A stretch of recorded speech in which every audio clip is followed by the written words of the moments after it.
Hello and welcome to Not All There. I'm Chad and this is my podcast. Today I am going to be talking about asking for help. Do you find that challenging? Because I sure as hell do. It is a real challenge for me to ask for help of any kind. I would rather be pissed off at the world that I have extra dishes to do than to simply ask for help cleaning the kitchen. That's how I roll. Does that sound familiar? Have you found yourself really struggling, really feeling poorly about yourself, scared, full of shame, full of disappointment, and all you have to do is ask someone for help, but you are so afraid to say that you need help that you would rather suffer? Oh yeah, that's me. I've gotten so much better about it though. I don't tend to suffer as long as I have in the past. I do at times allow myself to fall into those old habits of walking around like king baby, being just a complete bastard to people around me. When all I have to say is, hey, I'm having a tough day. Could you help me out with this? Or even, you know what? You don't even have to ask for help outwardly to somebody. You can just tell yourself it's okay to make that phone call or talk to your neighbor or whoever, right? And just even, even ask how they're doing. Because when you hear how they're doing, it's going to make you feel better. Because there are going to be times when you find out the person you asked how they're doing, they're going to tell you how they're really doing. And brother, you will feel better about your life. And you know what you did? You helped them. You were there for them. And little did you know, and little did they know, that they were there for you. Today, Matt stops by and Matt talks about his challenges of asking for help. In particular, how challenging it can be in sobriety and living a sober life. Matt's going through some things. Matt has a lot on his plate and he is handling it with more grace than I even knew a single person could carry within themselves. So this is a good lesson for all of us. Okay? We're not perfect.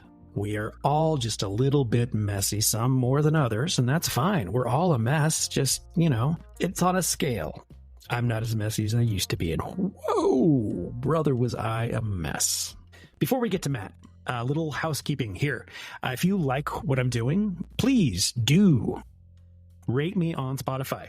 Give me a little rating, leave a comment if you like. And if what you have to say won't fit within the comment box because you think I need a earful from you, or if you just want to share something, good, bad, criticism, whatever, I have an email address, notalltherepod@gmail.com. That's notalltherepod@gmail.com. Okay, it's all right to ask for help.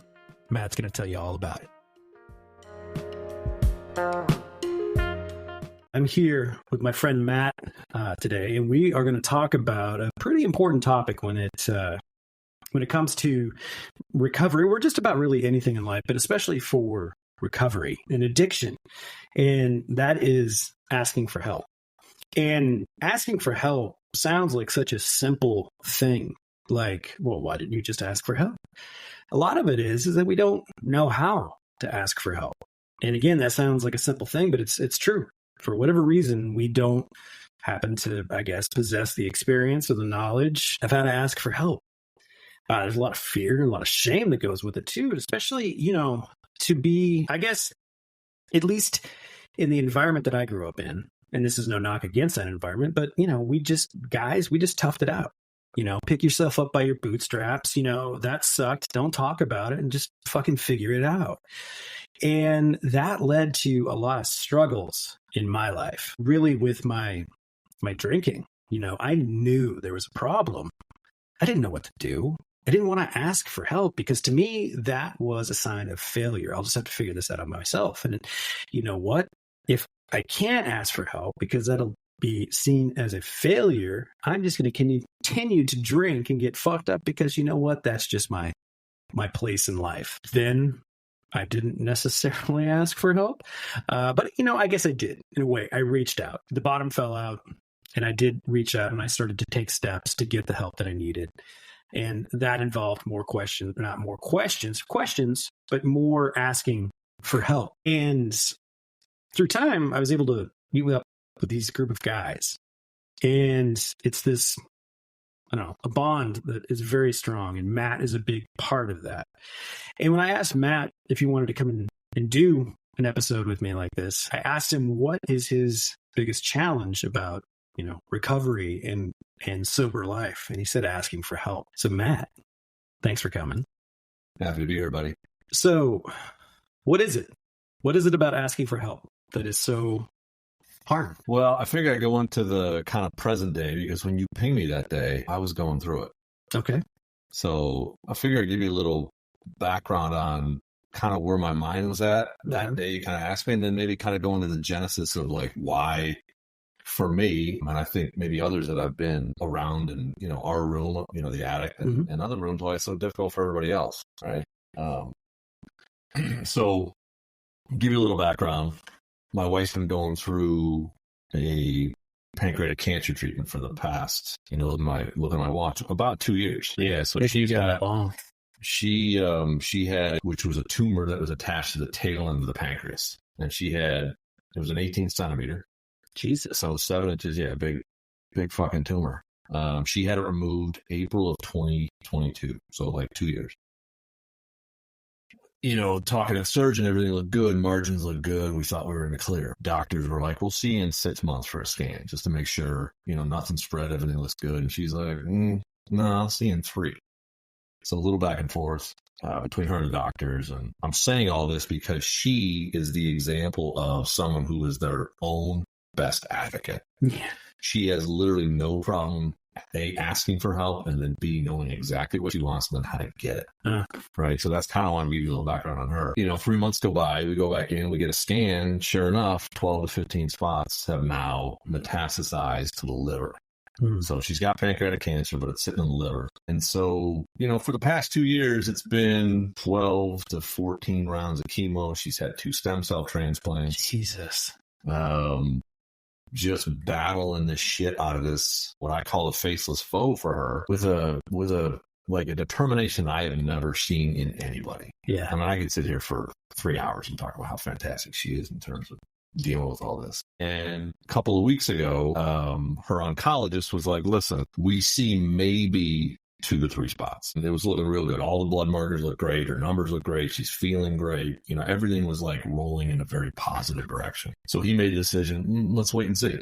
They did an MRI on the liver. Again, found, these 2 to 4 spots. They just can't get rid of these like pesky little spots. And so his decision was like, let's wait and see. And she's like, again, she stood up for herself, was like, are you sure that's the best thing we should be doing? Can we get a second opinion? Can we talk to somebody else? And he's like, sure, no problem. Let's present this in front of a tumor board. And a tumor board is just simply like a collection of medical professionals that most hospitals will have, right? Okay. So it's got a surgeon, an oncologist, a research person, a bunch of nurses, just a bunch of different folks that like will weigh in on a specific case. He said, no problem. Let's put it in front of a tumor board and see what they say. Real open guy. He's been a fantastic doctor. So sure enough, he puts it in front of a tumor board, and there's a cancer surgeon who says, I think I can take care of that. Let's go in and do a resection of the liver, and I'll cut them out. I'll do an ablation is what they call it. It's kind of a fancy term for like burning them out. So she had surgery on April 3rd, right? And for people who don't know, I'm a tax accountant. And so April 15th, the last like 2 to 3 weeks before tax season is about to end, it's a little bit of a shit show. Mm-hmm. I'm doing all I can to, manage my sanity, manage client sanity, and frankly, get shit done and get it out the door. And be a dad.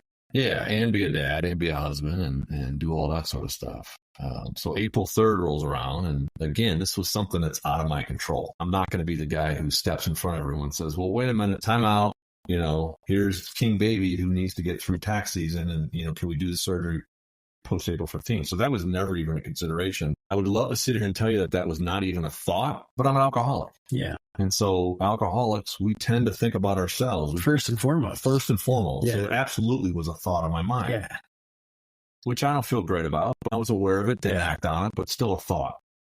So April 3rd rolls around, and the plan was for her to be in the hospital for 5 to 6 days. I've got a 9-year-old, a 12-year-old, and a 17-year-old. All of them in literally about 6 million different dance classes. Mm-hmm. And I'm very happy to be in that role now as a recovering alcoholic, having the ability to be present, having the ability to, serve my family. I'm very proud and honored. And that's the thing to take away from this program. But April 3rd comes around, and it was just a confluence of events that has literally led me to almost kill somebody or take a drink. And I did. And well, what happened? Well, she had surgery on a Wednesday, and so Wednesday, her sister and I were down there for the actual surgery itself. And it was a 6-hour deal. She kept getting bumped. We were supposed to get in there at 1:30. She finally got in at like 4:40. Her sister's got, similar age kids to me. So we're both looking at each other like, we got to do this. We're looking at clocks, and we're thinking about, all the scheduling and the things the next day. And so, but, the doctor comes out and says, listen, Erica's doing great. Really successful surgery. It went exactly as planned. I'm thrilled. She's doing great, but she's not going to be available to see you guys for like 2 to 3 hours. And at that point, it was 10 o'clock at night. So, we make the decision to listen, we got kids, we got to get up, and we race back. Thursday, tax season was going on, so I couldn't head down there. And then I was going to take the kids out of school early on Friday to go down and visit mom. Yeah. Because in both stem cell transplants, she was in the hospital for 18 to 21 days at a time. And each. Kids couldn't see her. Oh, right. Nobody under age 18 could go see her during the stem cell transplants, right? So that was pretty tough on them. So we were very excited that this time the kids can go see her. For sure. So I said, yeah, let's get them out of school. Let's come down. Let's avoid some traffic, and let's let them spend, the afternoon and see how you're doing. So we get them out of school. We head down there. And we get down at 3. Decided to come get her for a scan.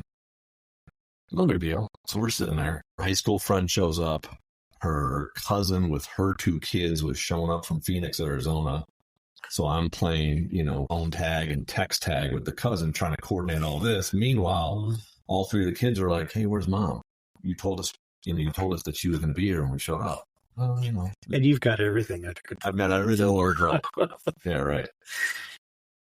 So smiling, trying to hold it together, dealing with emails, phone calls during tax season. And 3 hours later, she comes back from her scan. And then we find out that she had been sitting outside this room for like an hour and a half waiting for transport to come. Well, you've had major surgery 2 days before. You're on a very regimented pain management system. Yeah. Right? So if you miss it by an hour, guess what? You're fucked. And you're in some serious pain. So she was not doing well. So we get her back, get her on some meds. And so we got everybody out of the room because she was not in a good spot. I'm out in the lobby entertaining the kids, entertaining her cousin, her 2 kids, and the high school friend. And I almost feel bad saying and telling the story just because I kind of seem like I'm complaining and whining, but I know I'm not. You're not. No. I mean, this is life. Right. This is life. Right. There's and you're probably completely overwhelmed. I love Sarah from Tuesday Nights, who's always talking about it just felt like a lot of life was coming at me that night. Yeah, that's a perfect way to put it. Right. So we finally get in to see her, and her cousin. I mean, I love her cousin to death, but she's got a different level of anxiety than I'm accustomed to. Sure. And so that certainly didn't help. And then the next day, more of the same. I mean, we thought she was going to come Sunday, well, as she normally does. As little kids, it's like Saturdays. I'm all over the city. I'm going out for a bat mitzvah in Arlington Heights. So again, dealing with her cousin, who I love, but sometimes can just add a little hot. Yeah. So there was just a lot of stuff going on, and it's just you, and it's just me. Yeah. And I'm doing all of this, and then I get everybody back to the house about 5:30, 6 o'clock, and I get a phone call from her. Guess what? I'm getting discharged. Can you come down and get me right now? And it's down at the University of Chicago. So in that moment, which for those who don't know is about a 15-mile drive through Chicago. Yeah. Which it takes you a hot minute to get down there.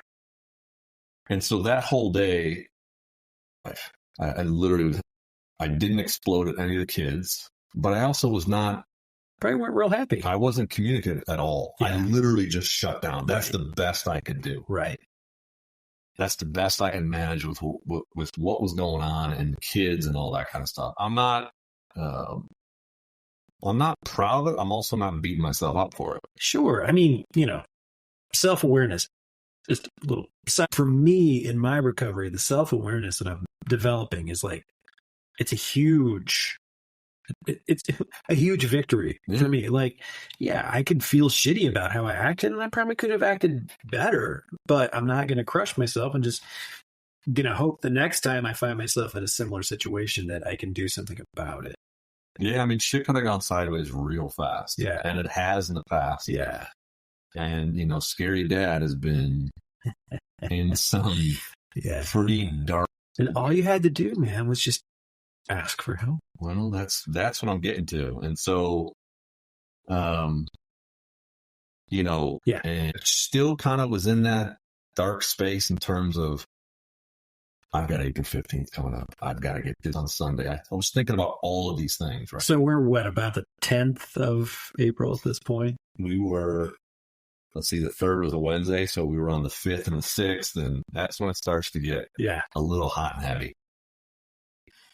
So we get her back, and everyone's thrilled, and I'm thrilled, but then it's still more the same. Like, yeah, she's back in the house, but it's still all on me. Right. And I'm just keeping it all bottled inside. I'm just trying to like grit my teeth, grin and bear it. Don't ask for any help. So I don't know. I think it was Monday. I think I had a therapy session with my therapist, Leah, who's just an absolute angel, godsend. She's the one who got me into the program in terms of just kept asking me that same question, like, why are you not in the program? Why are you not in some 12-step? And so I had a session with, we kind of flushed a lot of it. And so I was feeling pretty good after that. Mm-hmm. And my sponsor, Sean, who you had in here before, and you've talked relapsing and talking for help and how our reluctance to ask for help, whether it be pride, shame, all that kind of good stuff, right? That guy has impeccable time. Yes, he does. He sent me a text and said, hey, man, just not to forget the exact verbiage. It was basically like, hey, man, just checking in, see how things are going. I know you got a lot on your plate. It's tax season. Like, if you get a breath, let me know. So I unloaded in that text message, like, you asked, sorry, happy Monday, or something like that, trying to be cute. And I think back and forth, and his question to me was, that's all great. It sounds like a really shitty couple of days, and you're still in the heat of it. But I got a question for you. Did you ask for any help? Did you call anybody? Yeah, you didn't call me. Did you call anybody in the room? Yeah. And I was like, no, I didn't. And so it just got me thinking, why don't I ask for help? Why don't we ask these situations?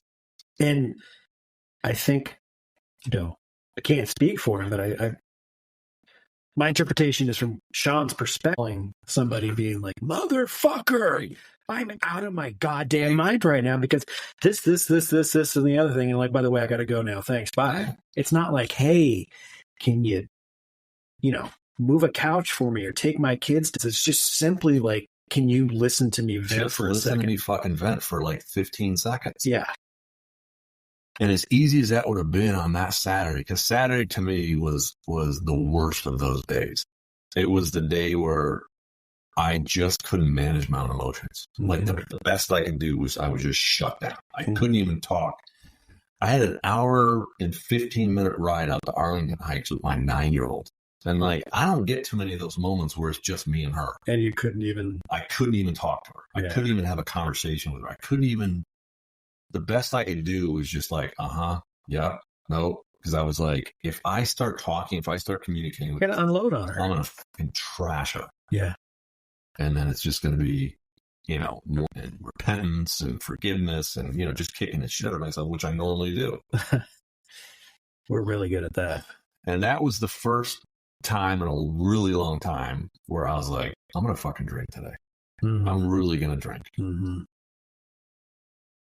And that's the moments where we're all telling each other the same thing in the rooms. And I'm even preaching to guys about, you got to help.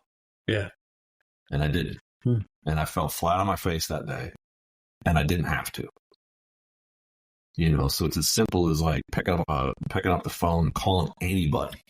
Anybody that answers. And it doesn't even have to be a person in the program. I could have called my mom. Yeah. Yeah, that's another thing, is it doesn't. It could be just a buddy. Even somebody you sort of know. Like, hey, man, I need to tell somebody how fucking shitty my day is right now. Right. And like you said, there's not maybe anything concrete they're going to do for you. No. It's just simply sometimes we need someone to listen. Exactly. Listening is a huge help. So, you were born here, raised in Houston, moved back here. Is that kind of the gist of it? Yeah, born in Chicago, moved down to Houston when I was 6. Okay. Lived down there. We moved to California for a little bit. Right. The joke is in our family that we went on vacation with our furniture because we were gone for 6 months and then came back. That's a great. I came back to Chicago when I was summer before my senior year of high school. Okay. So, working class dad, right? He was the first in his family to go to college. Okay, there we go. He's also the oldest. Right. Of the siblings and oldest of all the cousins. Very good. So he probably just was told to like get shit done. What I'm trying to get at is it was probably imparted on you that it's all right for guys to ask for help, right? We just kind of get the shit done. Like maybe you could have a friend come over and help you like hammer in some nails and shit like that, but sure, anyone can help you raise a barn, but I'm feeling off today, Jim, and this is what happened. We don't really get that experience. And I'm always careful, and I always feel like I have to preface any conversation when I start talking about family of origin and kind of learned behavior stuff. Judge my parents. I'm not here to judge my dad. Right, exactly. Nor am I. I'm not trying to tee it up for that. I'm simply trying to paint the landscape, Like, no, just as much as you and I, you're doing with what you've got. You're doing a really great job. You are. But like you're overwhelmed and you're doing and our parents did the best that they knew how to do with what they had. Yeah, part of what I learned and heard from my dad, and I talked about this, kind of the first time I was in here, was he came from a horrific family. He did.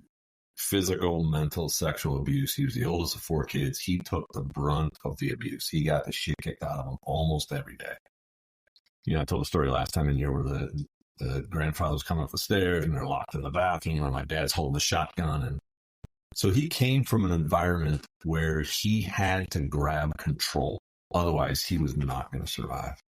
And he learned that by doing stuff for himself and for everybody else. So he learned really early on, listen, if I don't get shit done, if I don't do it my way, I'm fucked. And so we heard stories about that. I heard stories about that. I saw the success that he had, horrific environment about he went to college, he graduated in 4 years. Parents cut him off his last year because he was marrying my mom, a Catholic, and they were not Catholic. They cut him off financially. So he put himself through school. And oh, by the way, this is all during Vietnam and all during the Vietnam draft. So you want to talk about a level of stress and a level of anxiety that you and I hopefully will never experience. That's what I saw.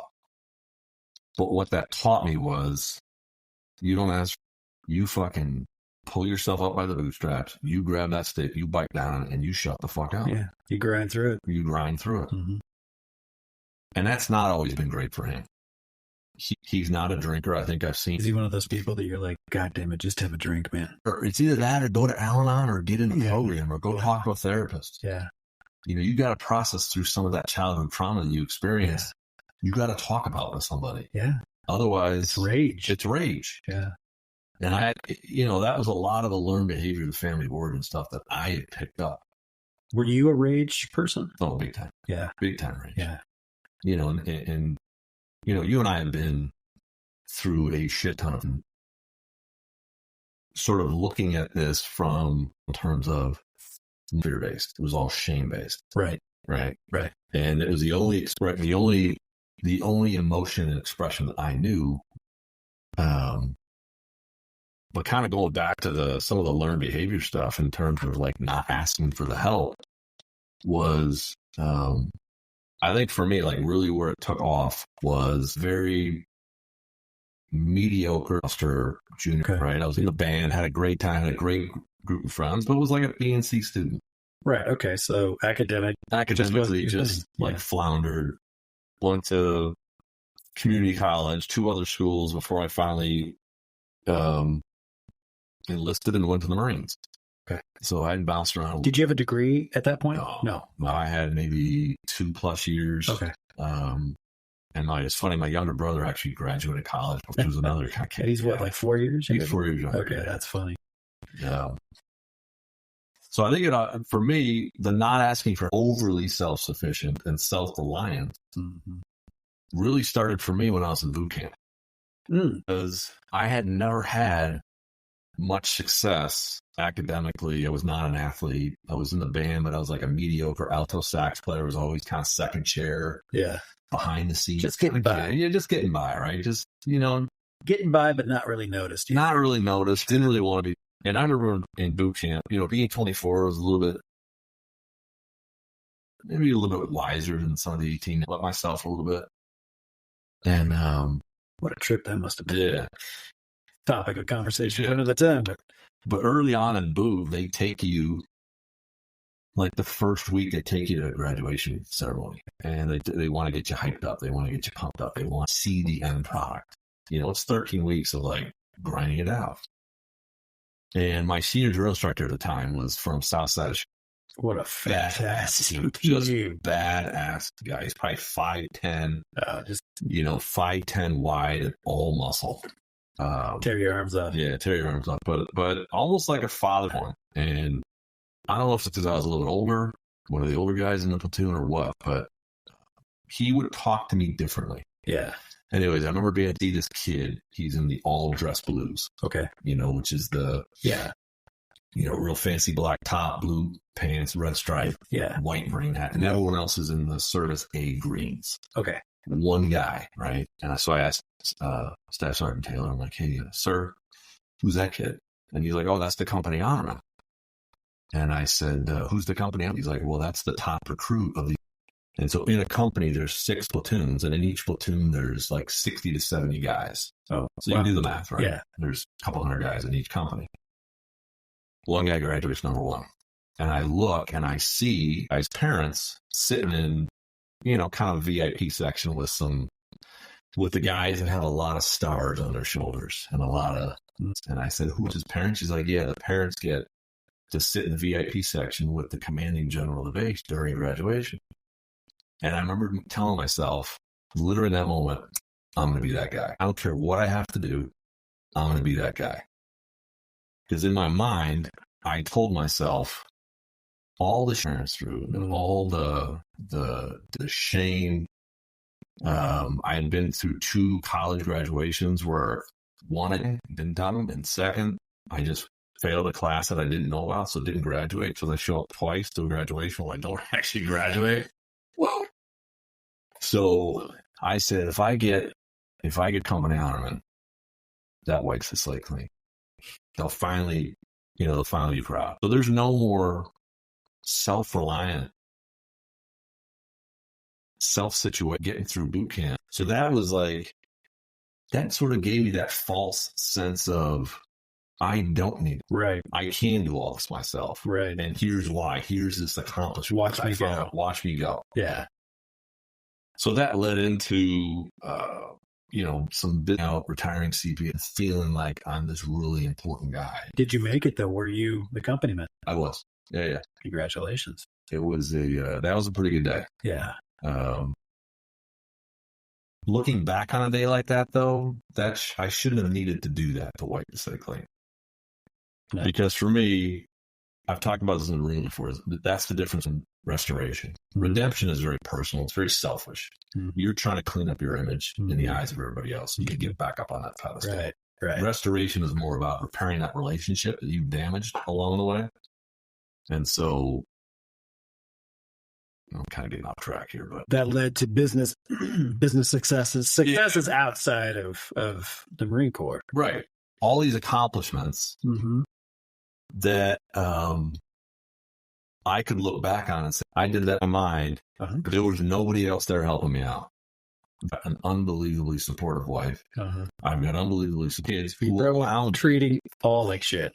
Well, I'm treating you like shit. Who I'm coming home and Look at me go. look at me go. And the entire time you can say, allow me to do this. You've got to allow me to act like this. Yeah. Because look what I'm providing for you. Yeah. What do we call that? King baby? Yeah. King baby. Yeah. And he's one of he talks about it's called Outlive, and it's like how to, improve your lifespan and health span, all that kind of good stuff. Okay. A lot about like emotional health, emotional well-being at the end. And what stuck with me was he talks about virtues, and he talks about like resume virtues. Uh-huh. And resume virtues is what I was. Yeah. It's getting the practice. Yeah. It's graduating company honorment. It's getting the big house. It's providing all of these things for my family. These are all like getting my name in the paper. Right. These are all esteem-based accomplishments. They make me feel good. Uh-huh. Right. And then he talks about, well, what you should really be focusing on is eulogy virtues. Right. Being the person. What are they going to say? What are they going to say about you? Right. Kind of a long roundabout way of saying and talking about the mentality of being overly self-reliant, thinking that you don't need help, that you got all the answers. No better example, and I'll kind of transition into the program, but no better example of that. May 3rd, 2018, when I took my last drink. I didn't step into a room for 16 months. Like, that was hell on earth. Yeah. And it probably wasn't. It's hell, it's just you're not drunk. But like, who does? I did that. Who does that for? I did it for 9. And then I realized, fuck no, got it. I don't drink anymore. And then one day I'm in the medicine cabinet and there's a large pill bottle filled with giant vitamins for days and days and days and days. I don't need help. And before I knew it, I feel like this analogy and this image is in fucking it's definitely gained traction if I view or how you viewed the mindset before was like, I'm the mattress guy. Is you've seen the guy driving down the road with a mattress on top of the car, no bungee cord, no ropes, and he's hanging on to it. And guess what he said? I got it. Motherfucker. I don't know how many times. I got it. Like I used to move shit all the time for people. To pick up, where they used to have the slide windows in the back, and you stick something to the slide window and you just hold. I got it. I'm good. Don't worry. Yeah, but that's that mentality for the 16 months, and a lot of that time was spent being pissed off at wife and kids for not giving me the accolades of the booze. In the room, I'm sure you've heard this, but like day 3 or 4, I was walking around the house, and I was like, I have, and I love I this. said, you haven't really noticed the fact that I've not drank in like 3 days. You're not impressed, or I forgot exactly what. Listen, it's great that you stopped drinking for 3 days, but you're still the same asshole you were 3 days ago. So not much has really changed. Angel. And by the way, she's a therapist, so she's got her hands full most days, and then she comes out. Very, I don't know, man. It's like, I wish I would have had the knowledge and the understanding of most of the time that we're in this program. It really didn't have to be that way. We really didn't have to go at it on our own. No. It's the watching different men and women kind of work them. Mm-hmm. I was telling Matt D, who had 2 years on, you're the fucking poster child for AA. Yeah, and I don't does things better than anybody else.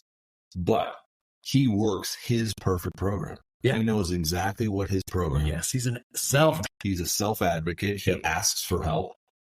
He, he's relapsed. He talks about it. He's aware of that. And he's aware of the difference between his time prior and his time. That, to me, is somebody who's the poster child of AA. Yeah. Is someone who knows exactly what they need and when they need it. It's the guys like, how I can be sometimes, where just skating by, not doing the work, not staying close to the program, not asking for help. Yeah. Inside and outside of the rooms. Yeah. You know, I mean, like, you know, Nancy's always like, you know, you could always ask me to help you. I'm like, I got it. I'm going to go clean the goddamn kitchen. Yeah, I mean, you and I talking, I think we're both comfortable enough in the rooms where we talk about alternatives to AA or supplementing.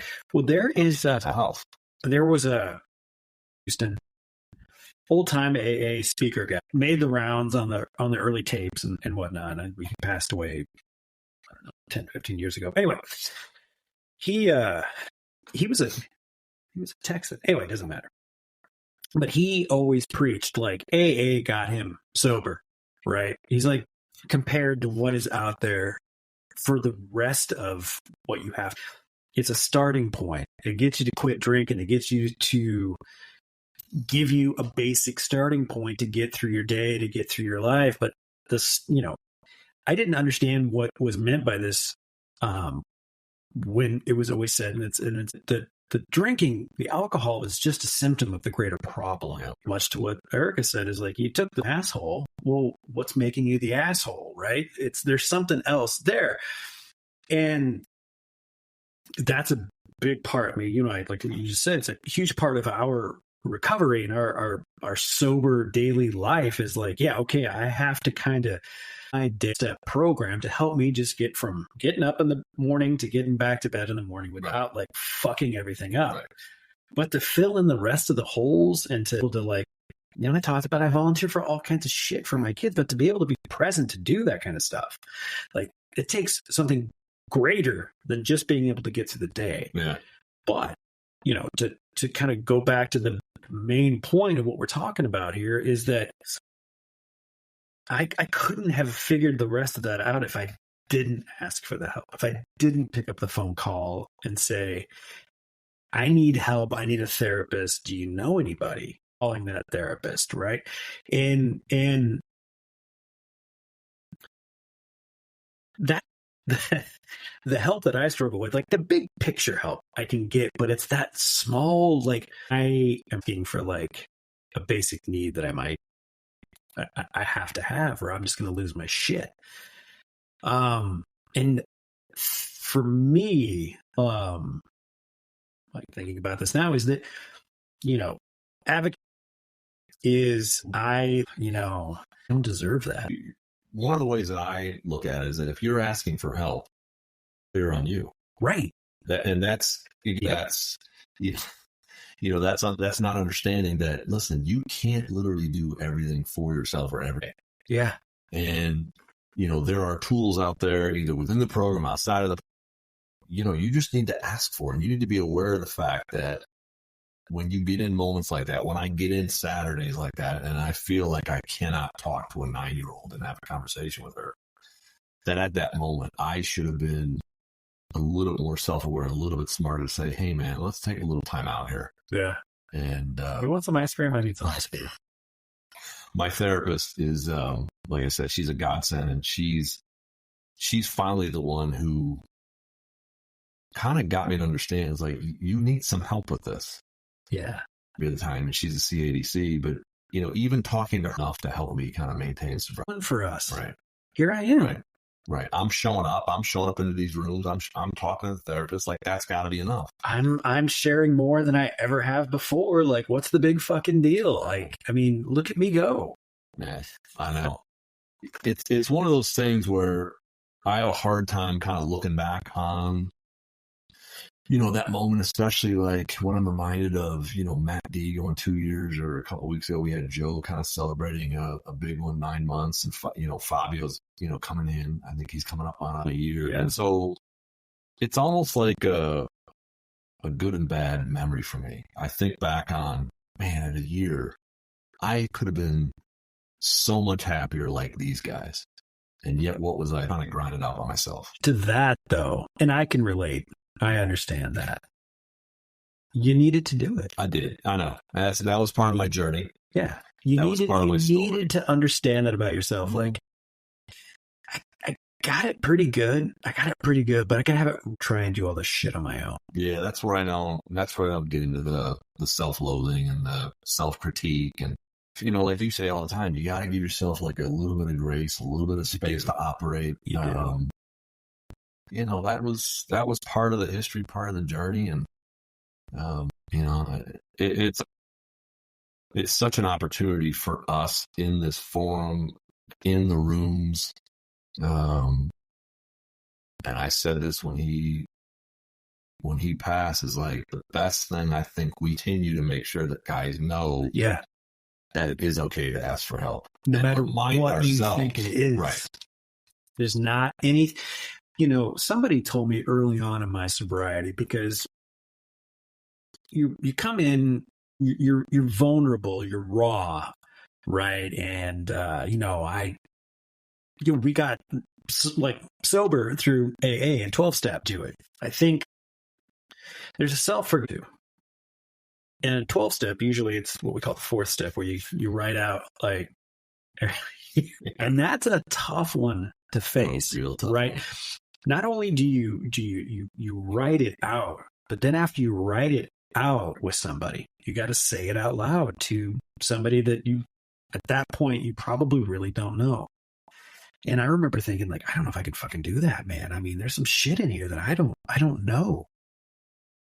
And the person was like, I can't remember. Anyway, it was essentially like, dude, nobody gives the things that I have heard. Like, I can guarantee you what you have done is not going to shock anyone. It's not going to shock anyone.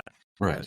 And that is, that's a large hurdle for us to get over. I think for a lot of people that are in recovery, there's that intimidation that, like, I did some horrible things. Like, nobody gives a shit. We've all done horrible things, right? I mean, I think Sean even said this on the time. Like, this is the only place, or one of the few places at least that I know of, that you can walk into a space, have a conversation with somebody like I are having, and you can tell them about East Down in an alley outside of Bullwinkle's in Madison, Wisconsin, where I literally shoot myself and shit myself. And you're not going to get some guy looking at you like with his mouth open, gaping, just in utter shock. Yet, if you say that to the outside world, they might be calling HR on you. They'd probably be like, well, did you get the stain out of your pants?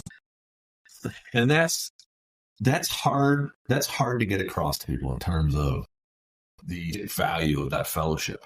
It is. Right. It's that we always used to say, like, the comedy of the suffering, I think. Right. I forgot what the exact expression was in the military, but it's like that shared experience is. It is. And that's a huge part for me in terms of, like, what keeps me sober. Oh, absolutely. We were talking earlier that, several years ago as a volunteer I was a Cub Master for the local Cub Scout troop. And one of the outings that we did is we went down to one of the firehouses close by. Always great. Like, police, fire, Coast Guard, they love, like, showing off all their stuff to the young people. And, they had, like, different stations pretty much set up, and they rotate the kids through, like, showing them different aspects of what they do every day. And the parents were in the back, and we were talking with the, I don't know if he was the fire chief, but he was the person on duty that night. And we were like, so, like, what kind of things do you see? And he would tell stories like, fatalities. And sometimes you have, like, fatalities involving children stuff. And we're like, well, what do you do with that? Do you deal with that? And he's like, we do the job. Everybody's hurting. We know it. We do the job. And we come back to the fight and we talk about it. Yeah. He's like, that's the only way we can get through that. And that's true in anything. I mean, that's like some of the most challenging things you're ever going to face is some of the stuff like that. And likewise with you and some of, people that are out deployed in military day to day, you deal with something that was difficult for you, whatever the circumstance be. You had to deal with people on the phone. You had a challenging phone call and it made you feel really shitty about yourself. Well, rather than going home and just wallowing in your own shit, it's good to just be like, man, that person said something to me, made me feel really shitty. And then that person can either just sometimes you just have to get it out loud, and you hear yourself say, you're like, well, that was kind of a ridiculous thing that I let affect me. Or I was kind of making a joke the other night with one of the guys that I coach with, who actually has listened to the podcast and he's become kind of a fan of it. In fact, he was the one that's like, oh, I gotta buy you coffee. I want to, there's sober stuff, but that's like life stuff. We're cracking jokes at like a baseball practice or something. And I'm like, I don't know if I could do that, man. I don't allow myself that kind of grace. I don't have that level of grace inside. But he's like, yeah, you do. I'm like, no, I don't. He's like, yeah, you do. I've heard it. Yeah. And I'm like, oh, okay. And that was like self-deprecating, sort of being funny, but it was also like, if I mask it in humor, it's a nice way for me to like admit to something. But that was also a reminder that through this work that we do on ourselves, earlier I talked about in that statement that friend. That's the kind of shit that's the kind of stuff you want to build on. It is. That game this year. How many, extra gross revenue dollars that I had? Like, nobody cares. Nobody gives a shit. Nobody gives a shit. And that's where the asking for help comes from, because you learn that about yourself. Yeah, and I will tell you this. There's no better example of progress over perfection than I knew exactly where I was going in terms of gritty or grindy or itchy, as I call it, in terms of that Wednesday. Right. And I know why, looking back on it, because I programmed. Yeah. I was using taxis as an excuse of, well, you know what? I think I'm just going to zoom in on a Tuesday, or I think I'm not going to go to Chad's on a Thursday. I think I need to go, and here's why. I got to crank out all this extra work. Yep. And so I was more distant from the program than I should have been. And guess what happened? There was a mountain. Didn't know how to ask for help. That's for sure. There was a mountain, didn't know how to get over it, and I turned into it could have been a lot worse, but that's, for me, that's a great, if we keep naming it, we keep talking about it, and we keep verbalizing it to each other, and you stay close, we continue to ask for help. Sometimes we always don't do it, and that's okay. Yeah, but we got to remind ourselves that there is a solution. It doesn't have to be by yourself. We're not alone. You cannot do it alone. No, you can't. No. You might make it alone, but you're not going to make it the whole way. No, you're not. Burn. Absolutely. Thanks, Matt. This has been awesome. I really appreciate you taking the time, man. I love this place, and I love you. I love you too.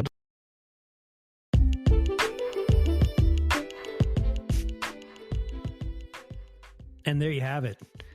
That was a hell of a story by Matt. I'm just really, really happy to have him in my life, and how we met before we each knew that we were sober. It's just, call it whatever you will, a higher power, the universe, what have you. That thing, that energy out there, it works in funny ways. And call it fate or whatever you want, but sometimes in life you get matched up with people that you did not see coming. The day I met Matt, did not know that he was going to be such a huge part of my life. It was just some guy that I met through a mutual friend, and here we are.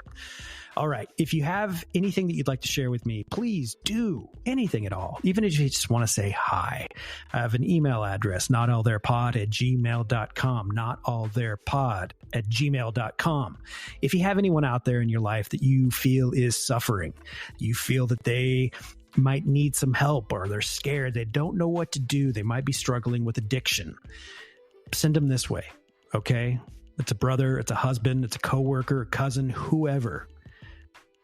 Just send one of these episodes to them. Let them know that they're not alone, and they can listen to this in any capacity they want. It's very important at the beginning to get the message delivered to you in the most uncomplicated, easiest, smoothest way. And that's what we do here. Okay, I'm going to get out of here.